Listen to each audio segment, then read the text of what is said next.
الأسرار الذهبية لزراعة ملكة الخضار وهي البسلة. هقولك على أسرار محدش بيقولها عن زراعة ملكة الخضار وهي البسلة.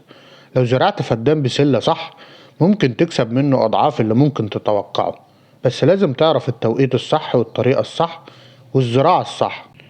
أول حاجة، أفضل ميعاد للزراعة هو نص أكتوبر لحد أول ديسمبر، يعني الجو يكون معتدل ولا حر ولا برد علشان النبات يعقد كويس.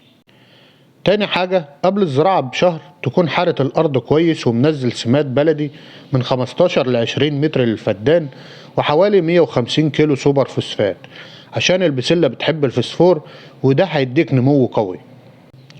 تالت حاجة، بتزرع على مساطب أو خطوط وكل جورة تحط فيها من 2 ل 3 بذور على عمق 3 سنتي في كل جورة، وبعد الزراعة تدي رية خفيفة.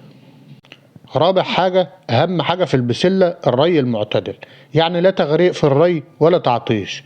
أول رية بعد الزراعة بتكون من 7 إلى 10 أيام، وبعد كده كل 10 إلى 12 يوم حسب الجو.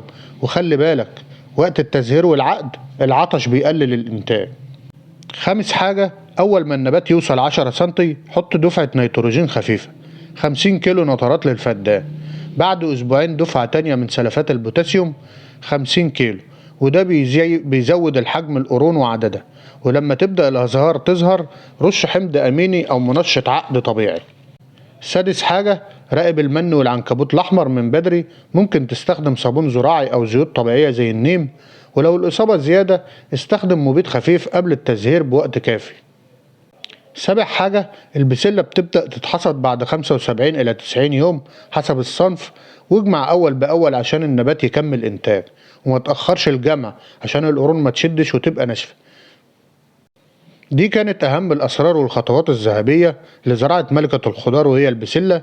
لو عايز أي معلومة عن أي محصول البسلة أو محصول تاني اكتب لي في كومنت وأنا هنزله الفيديو اللي جاي، وبإذن الله هنحصد عشان زرعيه.